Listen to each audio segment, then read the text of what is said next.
So there is these word which is called meta messages. And what does meta messages means?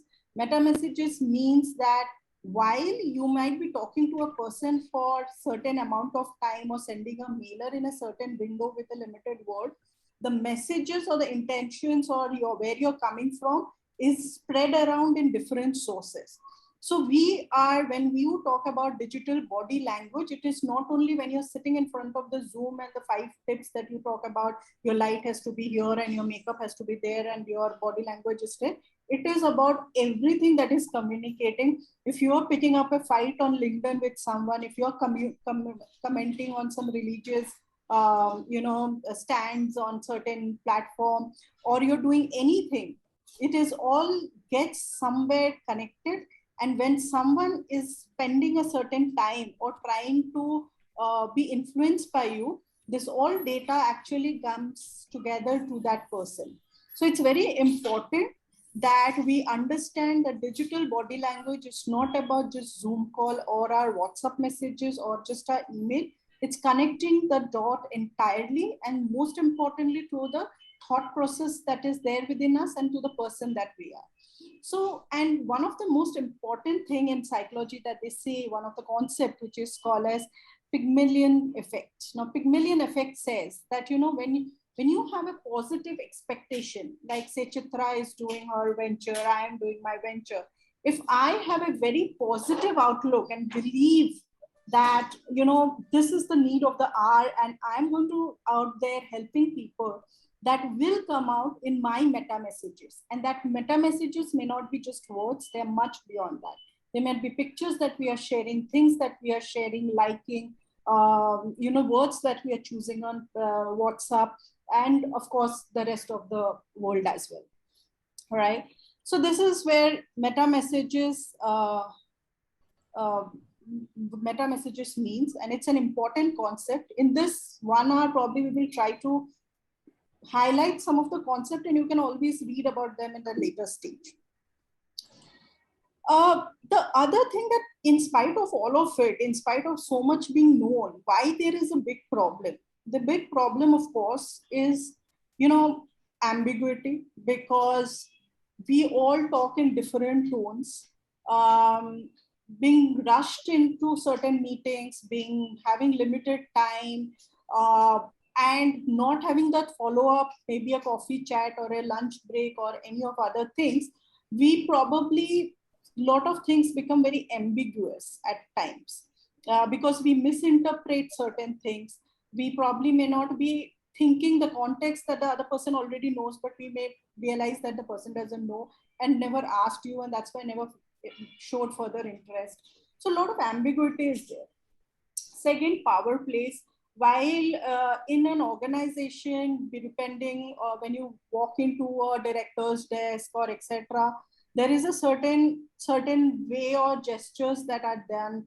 There are clear physical demarcations which are there. But when you're in a virtual world, you're all in that small boxes, right? But in spite of being in that small boxes, or in spite of being in that same group of WhatsApp, which is very, very homogeneous, there are certain power plays which happens in terms of certain words being used, certain responses being given, certain silences, some responses which are given, some responses which are not given, assumptions. There is a whole lot of assumptions that come in when the moment it goes digital. And imaginations. We imagine things. We feel like, okay, this person has not, I am online, but this person has not joined. Chitra might be thinking today, oh, I told this girl she didn't call up because, she's not interested. She doesn't like me. All of it. So we all kind of, have a lot of imaginations that works up when it comes to the digital world. Have any of you can share anything that has happened as a problem during your interactions, and or you have frequently seen as facing, either you or someone you see as a challenge in digital world while connecting with people, or specifically making sales pitches or influencing others? Yeah, I was saying that even if people are online when we are talking to people, I'm specifically talking about digital calls, Zoom or Google Meet. Um, when specifically when we are giving the demos, right, or we are talking about the product or the company we are representing, not everybody is attentive. We can make it out from their body language. If there are more than two people in that call, the second person would definitely be on his phone, unfortunately. And his or her attention would be, okay, kiska message aaya hai, or what mail am I getting? So and I don't know, I mean, I claim myself to be a seasoned sales professional, so I get these vibes, or I can see that so instantly that okay, then I actually go ahead and tell, if you have something to do, can you just finish, and then we can talk. But of course not by being rude. We have to put this across to them, right? I mean, so yeah, these are certain problems which I have faced while on digital calls, I can put it that way. Okay. So Devki, the question to you will be, how did you feel when you are presenting something which is your baby or your area of passion, and someone is completely, probably doing something else? What did you feel about that? How did you feel that So, moment? yeah, so I think maybe I will answer this in a much honest way, that Right. sometimes I feel, of course, I will feel bad that, why did they come on a call if they were not interested, just to please me, or for that matter, I have been asking this particular person or this particular company to come and understand what we are doing. They don't have to oblige, A. B, after a point of time, I think I will ask the person, do you want me to reschedule the call if you're busy? So I think but the first thing which you asked me, would I feel bad? I would definitely I would feel bad, and I would also feel that they are out of place. Why are they out of place? So yes, to answer your question. Right, right. So, see, there are, so here a lot of, again, you are not able to, of course, thank you for sharing. First of all, it's a very interesting point that you brought in. But at the same time, what we have observed is two things. One is you quickly check back into your reflection of how did you feel. So you are able to express that I did not feel good. Somewhere my energy cools down when someone does something which is, why did the person come and take away my time, or etc. The second is you also have already assumed that the person is not interested, but has it ever happened that the person may not have looked interested during the session, but later probably come back as a follow-up or asked you more questions? Just as an end, he will ask the most relevant question in the group. Very few times. I mean, because I have been, my role has been that, especially in the pandemic, that you have to have a sale happen, right? Now, for that, if I'm talking to Sarmistha, if I have to tell her about my product, it is my responsibility to make her understand the product and keep her more curious on what's coming next, right? So very few times, if a person is not really attentive, the person will keep on looking at the watch, and in between the person will ask, okay, how much time will this presentation take? Even though all my presentations will not be more than 10 minutes ideally. These are the kind of questions, and these are the signals which a person can ask you. But yes, to answer your question, I don't think they ask relevant questions at the end. Okay. Yes, Rani, you wanted to share something. I just wanted to add to it also, we lose our flow of thought because we get distracted once we see they are distracted. Right. It just happened with me, right? When my screen was not coming up, and there is one guy all of a sudden landed just now to fix something in my house. I got distracted in both the ends, so I also lost the flow. Then I stopped and I said, like, give me a minute. I asked him to go away, and we did that. Yes, I think that happens. Now, that very interesting point. I'm not going to talk about. I will talk about them a little bit in details now. Uh, so one of the key things, and I think you all are seasoned sales people, you have done multiple things, and this is not the first session you are attending. You know that the world is now talking about emotional intelligence or empathy. So these are the two words which, whether we talk about leadership skills and anything that, these are the two words that are the buzzword of this new COVID world.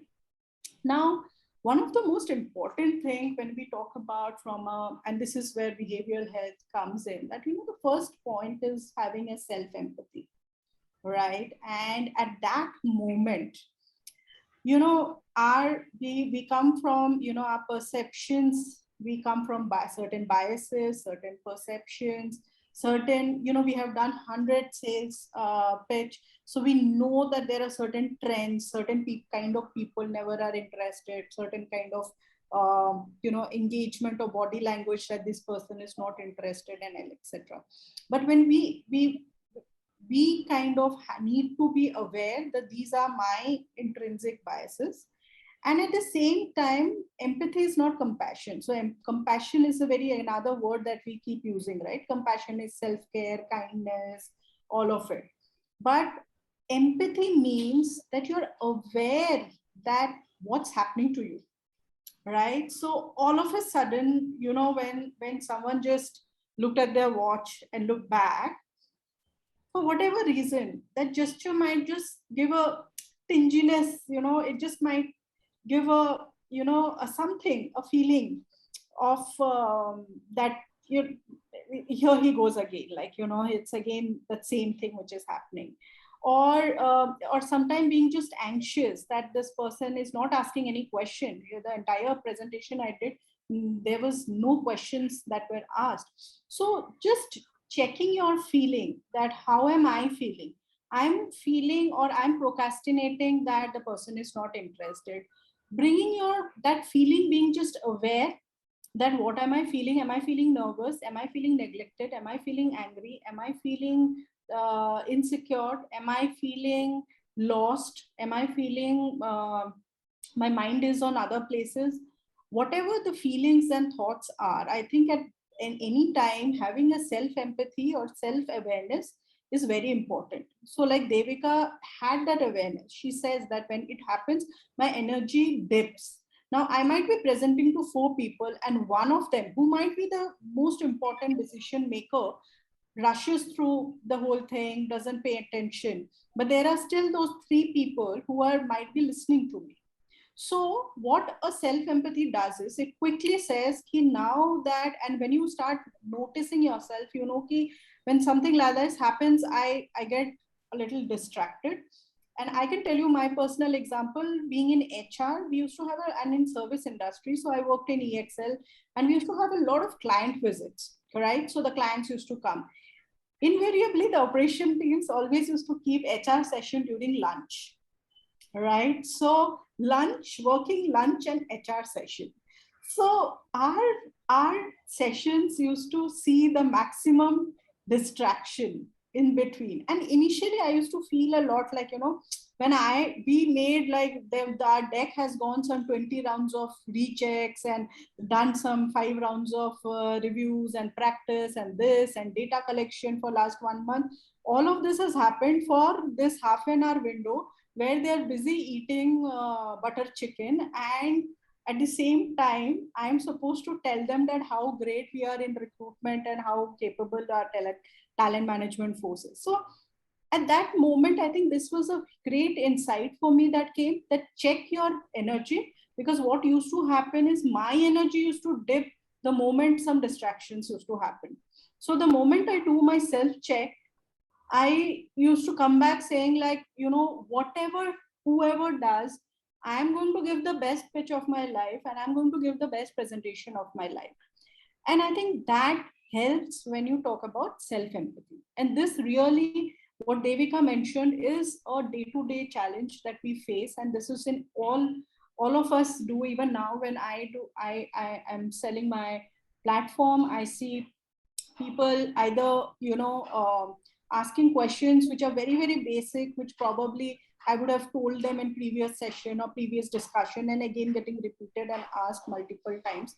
So I think I have to check that where is my energy level dipping in this whole thing. Am I getting agitated?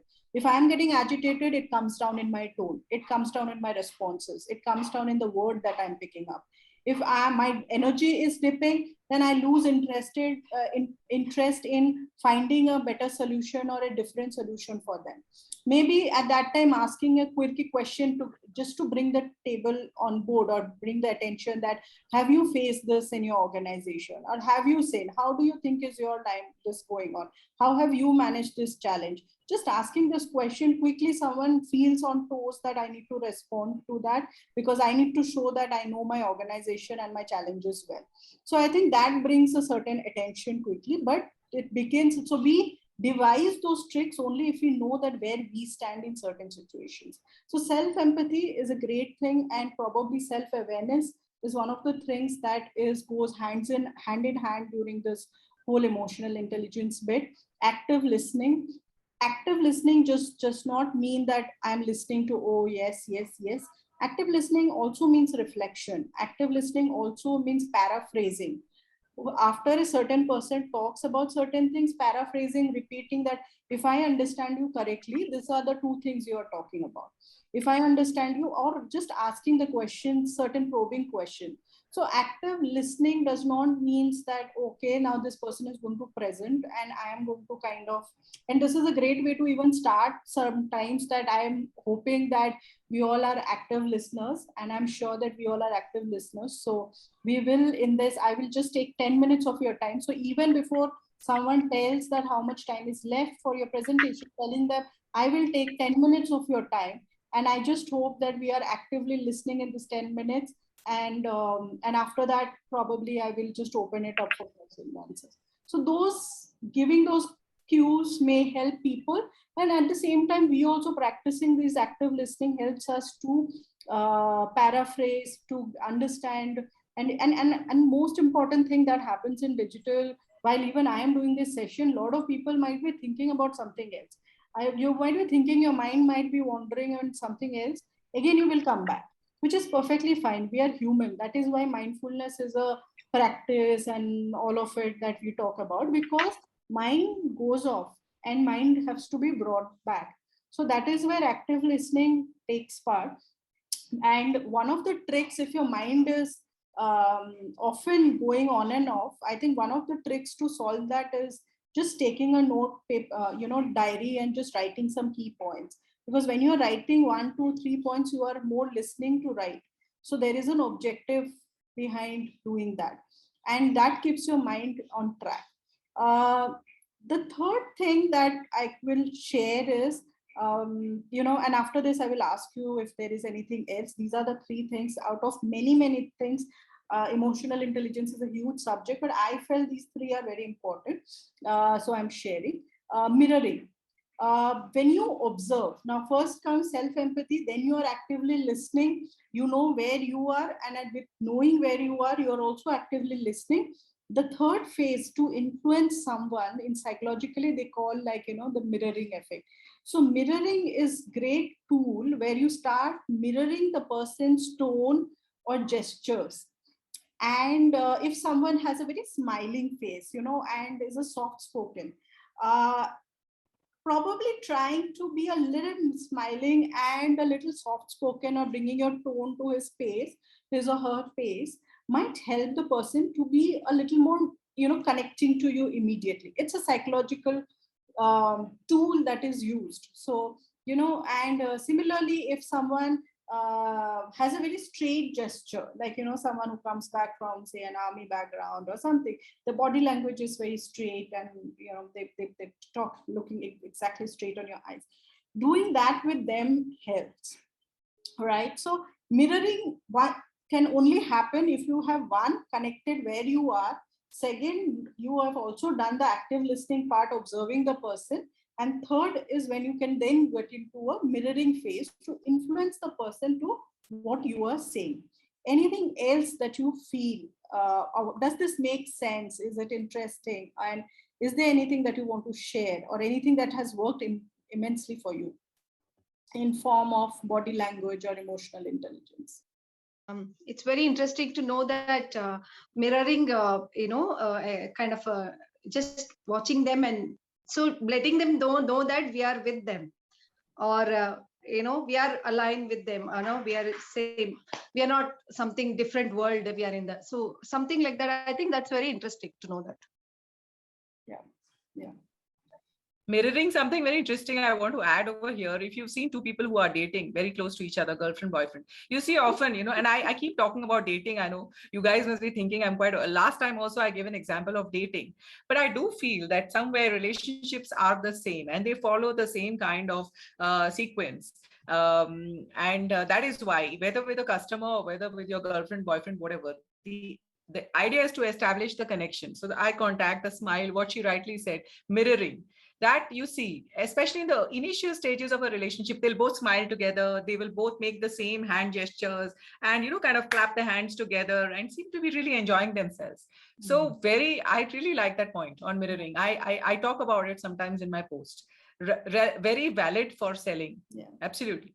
Yeah, and in psychology, if you read the subject, it comes more as coupling, partnering, dating. So, mirroring in salespeople, also in sales training, also they use the concept. But absolutely, on Google and etc., it will not come under sales. It will mostly come under all partnering, etc., because the research were done on those. Research was done. Yeah. So Payal, would you like to say something? You're saying something in the chat. Would you like to come on and say something? Unmute yourself. Yeah. Please. Yeah, actually, I'm outside. That's the reason I couldn't switch on my video. You can talk, no problem. Yeah. No, how she has described, it's really interesting. What if a host itself is carrying a low energy during the session? Then how could he or she herself keep her energy back to make the session interested? If the host become so low energetic. When you say host, I'm looking it from a context. See, if you are in a session, if the host is low energy, then if the content is very relevant, people will still take it. Like in the field of psychology, when there are a lot of very well-known psychologists in India, when they do sessions, you will see their content is very deep, but the way they will say it will people will, and that's where our people like us take these content and we curate it in a very palatable manner and give it to people who understand it and find it more interesting. So right, but I will attend that session because for me it is a interest. If someone needs help, they will attend that session. So when you talk about session and host, so yes, so if it is on the content, so as you can't do much about it sometimes, even if the person is talking in a very dull manner, but the content is very interesting, people will sit through. But you might be overexcited, but the content is very generic, you will switch off. So let's talk about let's go a little fast forward to talk about few very basic things which many of us know, but I just want to re-emphasize again, because these are things that you keep reading in newspapers and various places. What are body language tips? Body language tips, whether it's tilting your head a little bit or nodding in Indian way, it shows being more attentive and and interested in the subject. So it's kind of global, like, so head is the most generic gesture that you can do without offending anyone. So and you can feel free to do that. Second is expressing with eyes. Very careful when we are on camera, that sometimes we just sit and we are just talking and we are just for a minute maybe, and someone might just pick it up, right? So as a like, what's he saying? It might be, it also happens when two people, maybe you are two co-founders or people who are pitching, and maybe a question came and your co-founder picked up and you're not very satisfied with the answer, and you all of a sudden did this, and the investor or someone will pick up that this person, they are not like, their alignment has some disconnect or their understanding of the same subject, and they will come back and they will grill you on that. So it's very important to be conscious of your expressions with your eyes. And like I said, self-empathy, if you're aware that what is coming, what's happening in your mind, you're feeling like the other person is not giving the right information, it is making you feel a little insecure, or your body has started reacting, just be conscious that what happens. It's okay if it's not given, we can always come back and say something. Just have that story in your mind so that that doesn't show off in your face. And that's where self-empathy matters very much. Displacement activities, we always talk about, like, don't scratch or don't do like your hair, like, women, a lot of women have this habit, like, like that. So I even had a very, very well-known counselor who was doing a session with a large organization, and she was a little nervous. And she's not a, a lot of my counselors are not people who are used to in corporate. So I kind of work with them to curate their programs with the corporates, but they are extremely good in terms of their content. But because she was a little nervous, her hand was constantly in her hair. So, and she's such a senior person that I had to, at the end, message her privately and say, like, if you can, like, your hand is constantly, so this is what she was doing constantly.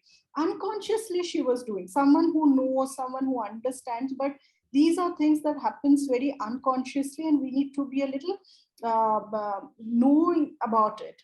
Similarly, fiddling with your jewelry, fiddling with the earring, just pricking here or there. These are actually self-soothing behavior. What we call it as a self-soothing behavior. This behavior, even a neck, when we, a lot of people do this. Even I do this, okay? Whenever I'm thinking about something, I do this. Like, as if I have a set of beard here, but I don't have, but I still do this. Because these have the end nodes or end nerves of some of our, end nodes of some of our nerves. So this neck portion. So these are self-soothing behaviors. It helps something gripping. So the max you can do when you're feeling very nervous, you of presenting, do something which is hold a pen in your hand. So when you talk, even with your pen still is, is acceptable, and your pen also gives you that muscle grip that you're looking for when you're a little nervous. So hence they talk about those that balls, those stress balls and all of it. The concept is same. It basically, your nerves gets a little bit soothing when you hold. So of course you can't sit in a meeting and relevantly show a stress ball, but you can do is you can at least fiddle with your pen, not continuously, but at least hold it. It gives you some, The other part is writing. So when you're feeling a little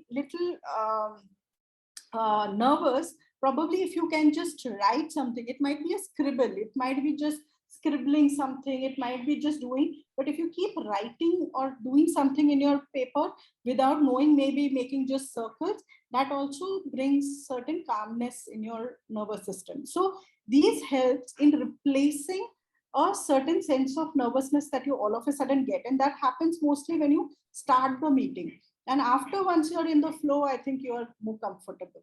So these are some tricks that you can try doing. Emotions, and that's why one of the trick of, which is very common trick, which we tell in presentations is, ask a question. So when you ask a question, when you're nervous, you're coming here and you're just, hi, this is me, blah, blah, blah. So how are you feeling today? Or even like, oh, was it a very, did you take time? Are you guys working from home? How is the weather in Mumbai? Whatever random question. If you are feeling very nervous, just ask a question. Some people will answer. That little bit of time or window will give you some time to just be comfortable in that space and in front of them, right? And also make it a little informal before you begin. So that's a very interesting trick that's one of our professors had also taught. It works. Emotions are contagious, because emotions, if you come in a very happy mind, happy spirit, everyone in the room, you will see light up.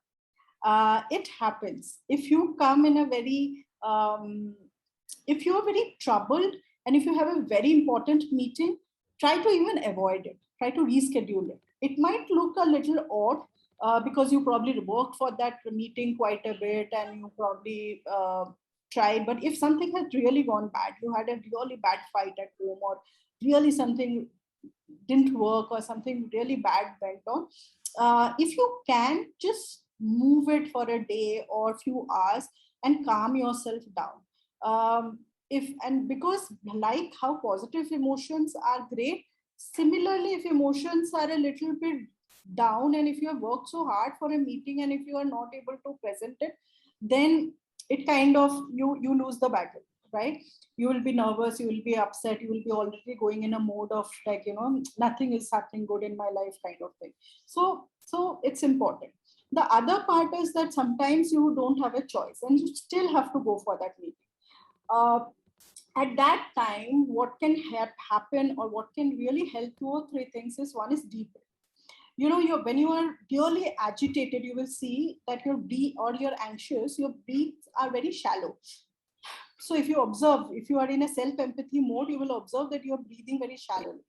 So then at that moment, consciously take deep breath. The deep breath is like a guru mantra everyone in this world is talking about.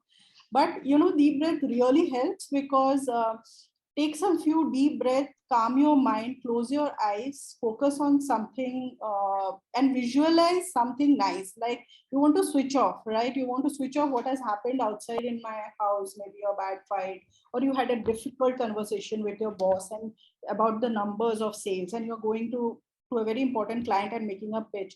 And this boss, your bonus is gone and he's not going to give you the promotion, blah, blah, blah. You're very upset. But you still want to give a good pitch to the client. At that moment, I think what you can do is just close your eyes and take few deep breaths and visualize something pleasant. Like visualize about your child playing, or visualize about a nice holiday, visualize about a sunrise in a beautiful place that you have seen. Write a list of these things, like some visualization act that you like, so that you don't have to think what should I visualize, and you can quickly take some time, take some deep breath, visualize something nice, and then go into the meeting. You will see, even in this 5 minutes or 4 minutes, whatever time you have in your hand, it will make a world of difference to you. Now these are psychological concepts which we can apply in our daily life, in our digital world, and these are nothing but also an extension of digital body languages.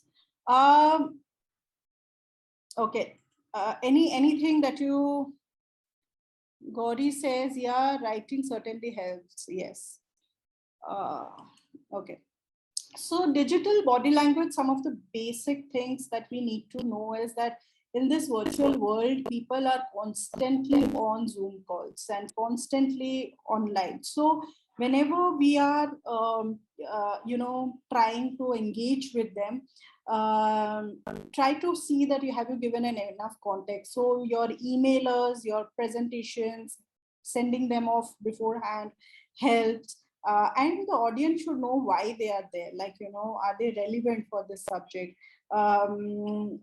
Also, is my meaning clear? And one of the things that I have seen a lot of people even trying out and doing is doing a small video clip of whatever they had to say, or etc. So I'm sending it in a very structured manner, so that when you are doing a session or in front of the person, you're only connecting, you're very clear that, okay, this is what I'm here for.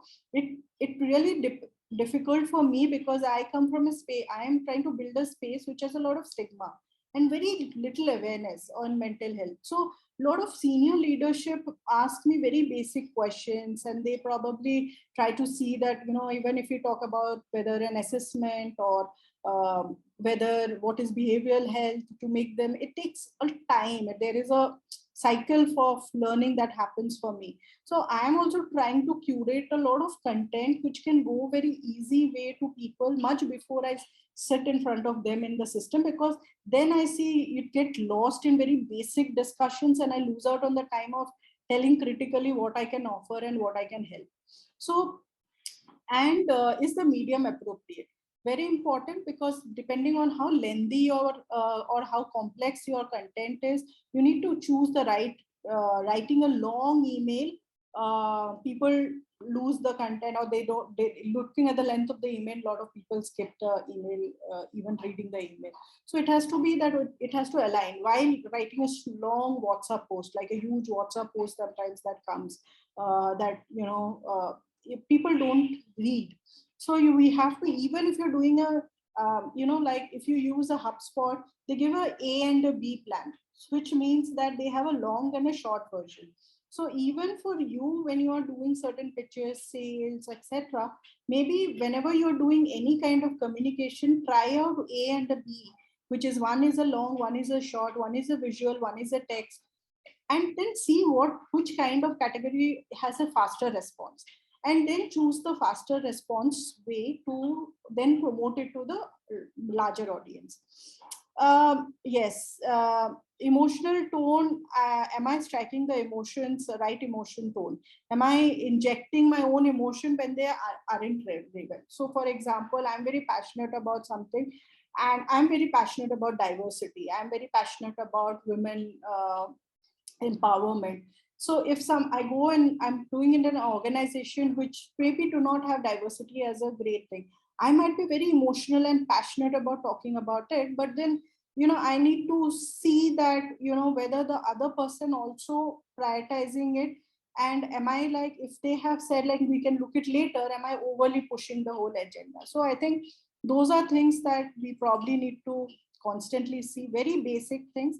The other thing is pause. It's like again another guru mantra, that whenever there is a question which is thrown to us, we have this hurry to answer. And they always say the 30 minutes silence, like 30 seconds silence.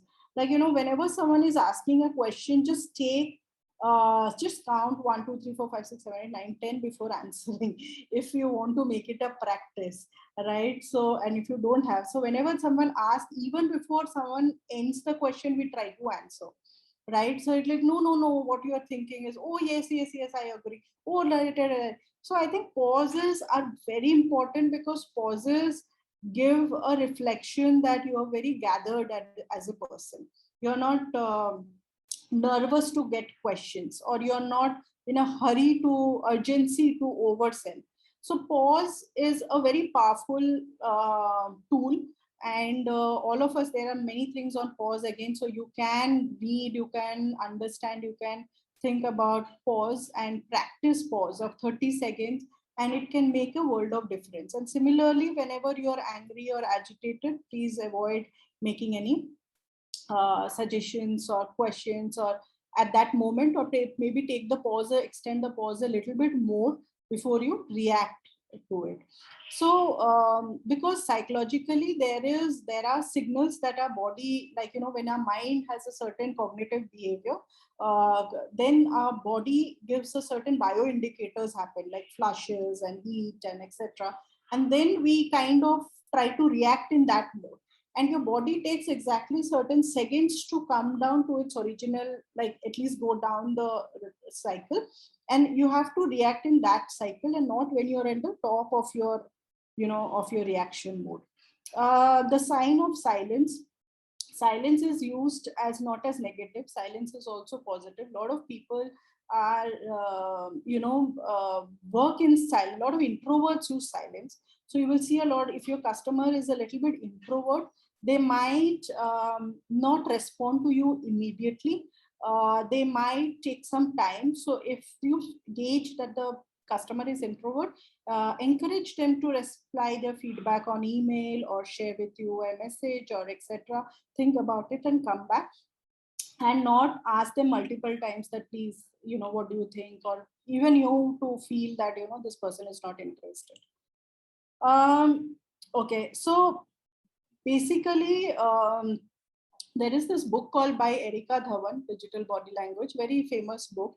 It has a lot of, she is also a psychologist in Harvard, and she has come up with these 4 principles, which are basically capturing everything together, which is, one is value visibly.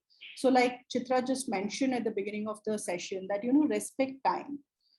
Respect time of people. When you are, if you might have a meeting which is overflowing, So unless it is super important, you have to stop the other meeting on time and say that let's carry it on email and be on the next meeting on time, because certain people have this chronic habit of being late for every meeting. So I think respect time for people, and then whatever meeting is not required, and if a meal can do, then always evaluate that what more can be done, and then you can do that. Clarity, very, very important, that what are you for, and what is the ask? What is the ask? That has to come in first 5 or 7 minutes of your discussion, that what is the ask and why am I here? Everyone sitting on the table should know that why am I here? And this kind of value visibly should be there during the very context building of your sessions, of your interactions, of your emailers, etc. The other thing is communicate carefully, and communicate carefully means the length of the communication, the time that you take. 10 minutes is too long for a monologue. I am doing it in a session like this because it's an informative session. But if I am with a client will not sit with me for a customer will not sit with me for 10 minutes to hear my straight away discussion. He will have multiple questions. So in a virtual world, the ideal is to speak for not more than 2 to 3 minutes and then give a pause and then let the ask a question or interact and then again come back to your way. So that is how you design initially itself, so that you know what question exactly you're going to ask in what slabs. So 2 to 3 is a good time to communicate in brackets and then engage and again come back. Complexity, of course, understanding the complexity and choosing the medium, like do not over very complex things, very important things, do not discuss it on WhatsApp and use other modes, etc. And familiarity. Collaborate confidently when you actually start your work, the roles, the milestones, the follow-ups, having more clarity. And even during the session, one of the things that I often say is, when I'm, say, with a client or I'm presenting, what happens is one person has a lot of question to ask because, but the other two people are completely silent. So even when I'm doing the session, I probably say, like, if I can hear from all three of you, like, just saying that, there is a role that all three, I want to hear a person's perspective or an HR perspective or where the operation is coming from, or from the procurement person, that, what is this, etc. So that there is a structure to, even while there are multiple people, there is a structure to the whole process, and not to CC unnecessarily and all of it. Trust totally. So give a benefit of doubt, safe space to express. So let people fail, let people not like push people to be always correct. It is always, and be also vulnerable for feedback. So that is very important part of trust. And informal connections. So beyond work, having some connections help you to be trust. So these are very big subjects in its own self, but I just picked up some keywords for our ease of just understanding. The last few tips is that avoid call, or as I already mentioned, when you're in bad mood, please, bad mood is a very bad time for you to go for anything. Either you learn how to calm yourself down very quickly, or you kind of try to push it here and there if it is a very important thing. Take 60 seconds, as I already mentioned, 30 seconds, 60 seconds, whatever, but take some time to respond. The other part is, of course, the tech backups. A lot of people do not invest on small thing like a light, or probably a backup, a Wi-Fi backup, not a full-fledged inverter, but a small backup, or an audio set. I think these are these are non-negotiable. Like, you have to invest on all of it, even if you're on your own. Of course, the companies provide all of it. But if you are on your own, it is very important that you invest on all of them. Avoid heavy makeup or jewelry in professional meetings.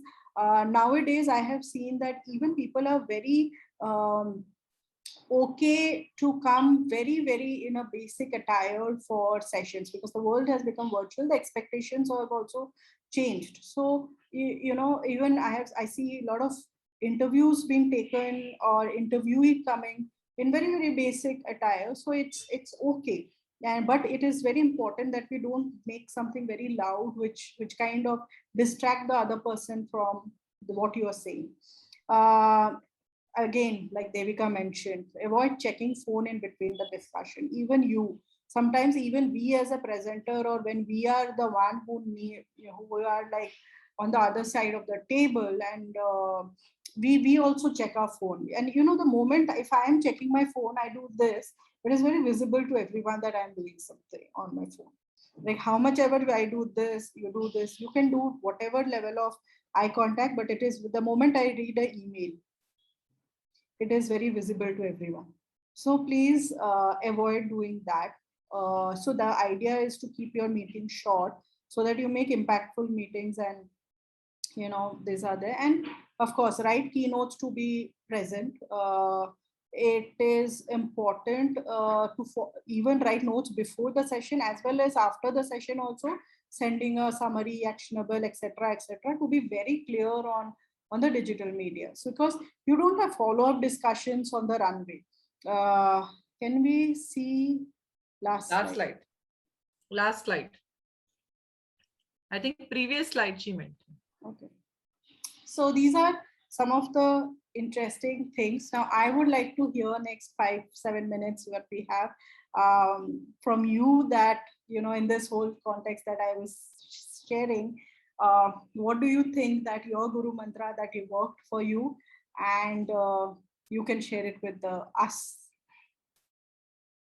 or any questions that you have so far. I think Archana had a question. I'll take it up. But before that, can anyone share anything that came as a reflection while listening to this? Yeah, Sarmistha, please. Also, I was looking at trust totally. Like what's, and especially the safe space to express, because you are in a business meeting. So I'm wondering what is a safe space to express what? Safe space to express means being vulnerable. The whole trust totally means being vulnerable. Mm-hmm. Vulnerable means being open for feedback, being open to share that what are your shortcomings, saying that these are things that I can do, these are things I can't do. If I don't do this, then probably this is where I stand. I'm saying just from a business meeting perspective, where you don't know the person personally, or neither right. You're working in the person's company. So I'm just saying from that context that, and if the person is, say, sometimes we have this tendency of not trusting the other person. If the person says like, okay, I will do, or something like that, I will check on this, I will do this, you immediately have in your mind the first thought comes ki bolte to bahut hai, karte koi nahi hai. So the moment you have that in your mind, it comes on your face. Right. So if you have to practice to not bring that in your mind, right? So a chuck comes, or a fake smile. Right. Fake smiles are very, very visible. So I think we have to have that art that, you trust. If you're going and selling someone, whoever that person is, I know a limited thing about him, he knows limited thing. I am trying to tell him, you trust me, then I should also first begin by trusting him, whatever he says. Even if he says, I don't have budget, I should trust that, okay, you don't have budget, when is I can do it for free, or I can do it for this thing, can we start this? Yeah? And that's it, right? At the moment you bring that thought, ki, aise hi bol rahe, budget kitna paisa hai, itna budget nahi hota to ye deta hai. So the moment you bring that thing in the mind, it comes on your face. The other thing, safe space to express is, you also be okay to express ki what is worked, what probably you are still working upon, and not overcommitting. At the same time, taking feedback very openly, and also again, building that trust. The person can just pick up the phone and talk to you without feeling hesitant. Sure. Thank you. That some people don't prepare their agenda. Right. They go on speaking. I found it problematic. Don't know how to stop them. I think this is where I think certain, communication skill like, thank you, this is a very interesting point, let me come back to it, and all of this kind of tricks work. But at the same time, probably this whole collaborative communication where you have some structure that we will have so and so time and blah, blah, blah. And I would like to hear from each of you. So this structure helps a little bit. Yeah, but it happens, and we need to learn some communication tricks more than body language tricks. These are more communication tricks of how to use those politically correct word to just say that you're very important, your point is important, but give me some time to come back and we have some more agenda to come. This happened with me when I'm not the person. I'm not the host. But the person who has brought me to the meeting, when I'm speaking, we are coming to the main point. So start talking about other topics. I was given 15 minutes time, and almost 12 minutes we spoke all other things rather than coming to the point. I did not know how to stop it. I think you your can't voice is not coming very clearly, but your question is clear. Yeah, so you can't do much if you're not the host. It is the host Yes. who has to manage it. So you have to probably share the most impactful points. You have to in your mind, you know that this person is taking a lot of time. So you just say three things that will make the most impact in the people in 5 minutes, like a mega pitch, so that people come back to you again saying that we want a session exclusively with Archana. So maybe that is the mindset change that you do, rather than feeling a little low that, I made so much and you say, let it go. I don't even want to open my slides. This is the three things I want to help you understand, and this can help you. So if people take away, you can follow me on LinkedIn and blah, blah, blah.